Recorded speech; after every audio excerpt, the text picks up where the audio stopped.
Oi, gente! Aqui é a Pitty Koshimura e esse é o primeiro episódio do podcast Pitty no Japão. Sejam muito bem-vindos e primeiro eu queria agradecer todo mundo que me acompanha e que sempre me deu a maior força para que eu finalmente aderisse à podosfera. E se você não me segue em nenhuma rede e caiu aqui de paraquedas, eu te convido a me acompanhar no Insta, @pitnojapão, ou no blog pitnojapão.com, lembrando que esse pitch é de pêssego em inglês. Aqui eu vou falar sobre cultura, comportamento, arte, história, questões contemporâneas e também meus devaneios pessoais, tudo em relação ao Japão. E o assunto desse primeiro episódio, sim, envolve coronavírus, como não poderia deixar de ser. A ideia aqui é fazer um complemento ao conteúdo do vídeo que eu fiz sobre coronavírus no Japão, que está lá disponível no IGTV no meu Instagram. Lá eu comentei que mesmo durante o estado de emergência no Japão, os governantes não podem obrigar as pessoas a ficarem em casa, assim como a gente tem visto em outros países. Ou seja, mesmo no estado de emergência, ainda prevalecem as liberdades individuais que são garantidas pela Constituição. E esse é o tema que eu quero abordar aqui. Por que será que o estado de emergência no Japão é diferente? E para tentar entender isso melhor, eu fui pesquisar sobre essas limitações da legislação do Japão que impedem com que o governo possa impor uma quarentena compulsória. E daí, acabei caindo num assunto que é bastante delicado, que são os traumas que envolvem a Segunda Guerra Mundial. Só que antes de apresentar para vocês esse contexto histórico, eu vou dar aqui um breve panorama da situação atual do Japão com a declaração do estado de emergência. No dia 7 de abril, o primeiro-ministro japonês Shinzo Abe declarou estado de emergência em algumas partes do Japão pelo período de um mês. Quem entrou nessa medida foram as metrópoles de Tóquio e Osaka e também as províncias de Kanagawa, Saitama, Chiba, que são 3 províncias que ficam no entorno de Tóquio, e também Hyogo, que é onde fica a cidade de Kobe, ali do Kobe Beef, e Fukuoka, que fica no sul do país. Uma coisa que me causou um certo estranhamento foi que a província de Aichi ficou de fora dessa declaração, mesmo sendo uma das províncias com mais casos registrados. O governador de Aichi, que é onde fica a cidade de Nagoya, acabou declarando estado de emergência por conta própria, independente do governo central. O estado de emergência declarado pelo primeiro-ministro vai até o dia 6 de maio, que é bem estratégico porque pega todo o período da Golden Week, que é o maior feriadão do calendário japonês e que junta vários feriados nacionais, indo do finalzinho de abril até a primeira semana de maio. E bom, nesses últimos meses, a gente tem acompanhado estados ou países decretando estado de emergência para logo em seguida os governantes poderem implementar medidas restritivas como a quarentena compulsória, o fechamento de estabelecimentos ou também o bloqueio de territórios. Aqui no Japão, a situação é um pouco diferente. Aqui, os governadores ganham poder para fazer apelos, digamos, com mais veemência, para que a população fique em casa e eles também podem pedir pelo fechamento de certas categorias de estabelecimentos. Só que não existe uma punição legal caso as pessoas ou empresas não cumpram essas demandas e também não se pode usar força policial para esses casos. Bom, então vamos lá entender a legislação.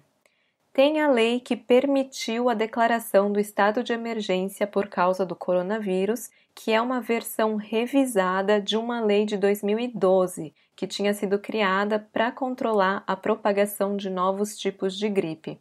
E com essa revisão, que foi aprovada no começo de março, ela também passou a valer para o coronavírus.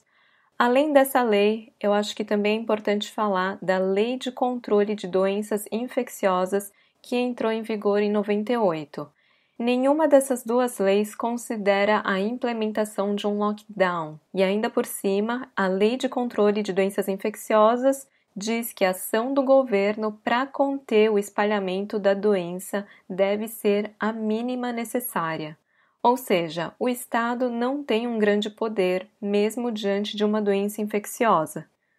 Então, mesmo quando a gente tem um painel de especialistas do governo alertando para o risco de colapso do sistema de saúde japonês, a medida mais impactante que a gente vai ver por aqui são esses pedidos ou apelos dos governantes, contando sempre com o bom senso e a cooperação da população, a não ser que a legislação mude. Só que essa pode ser uma questão bastante delicada para os japoneses. Um exemplo que mostra isso é um editorial que saiu no dia 6 de março no jornal Mainichi, que é um dos maiores jornais do Japão. Esse artigo foi publicado quando o governo estava revisando a lei para que o primeiro-ministro pudesse declarar o estado de emergência.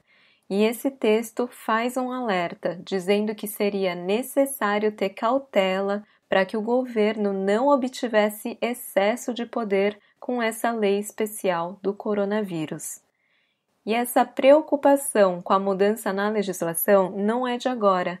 Em 2019, uma pesquisa da agência de notícias Kyodo News revelou que mais da metade da população japonesa seria contra uma alteração da Constituição, que é algo que o partido do primeiro-ministro Shinzo Abe vem tentando propor já faz alguns anos, principalmente para poder ampliar a atuação das forças de autodefesa do país.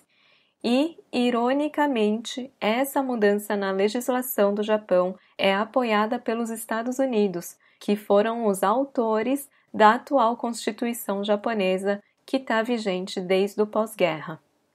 Para entender então mais sobre esse trauma do Japão em relação ao aumento do poder do Estado, eu fui pesquisar sobre o contexto em que a Constituição japonesa foi elaborada. Aqui então a gente volta no tempo e vai lá para o período do pós-guerra, na década de 40. A Constituição japonesa atual foi escrita pelos americanos durante a ocupação dos Estados Unidos no Japão depois do fim da Segunda Guerra Mundial e entrou em vigor em 1947. Essa nova Constituição estabelecia caminhos mais democráticos ao Japão e, inclusive, foi nesse momento que as mulheres ganharam o direito ao voto. Outra questão importante e que é válida até hoje é que o Japão não pode declarar guerra por iniciativa própria e também não pode manter um exército armado. Isso tudo era para conter o avanço do militarismo japonês e também para garantir que o Japão não se envolvesse mais em guerras com outros países. E é por isso que falam que a Constituição do Japão é uma Constituição pacifista. E essa questão de garantir o direito à liberdade e o respeito à individualidade, que é um dos pontos que eu quero trazer aqui, surgiu como resposta a um governo totalitário dos anos 30, que teve como consequência a entrada do Japão na guerra. O governo japonês começou a caminhar rumo ao ultranacionalismo, também conhecido como fascismo japonês, depois da crise de 29, com a quebra da Bolsa de Nova York, que afetou o mundo inteiro, inclusive o Japão. E no calendário japonês, a gente está falando aqui do período Showa, que foi de 1926 a 1989. E só aproveitando para abrir um parênteses e contar uma curiosidade, a gente costuma ouvir falar muito nesses períodos ou eras da história do Japão, como o período Edo ou o período Meiji, por exemplo. E hoje a gente está vivendo a era Reiwa, que começou no ano passado, em 2019, quando a gente viu a ascensão de um novo imperador, o imperador Naruhito.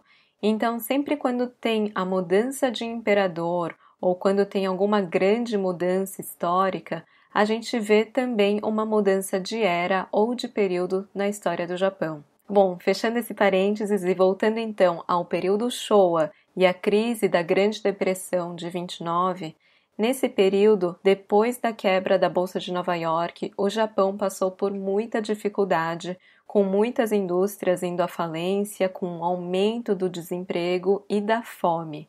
E junto com a tentativa de restabelecer a economia do país, o que se viu em paralelo foi uma ascensão do poder militar e da extrema-direita.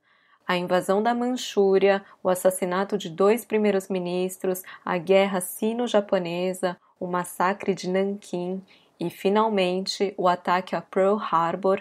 Tudo isso aconteceu num intervalo de 10 anos e o desfecho disso a gente já sabe.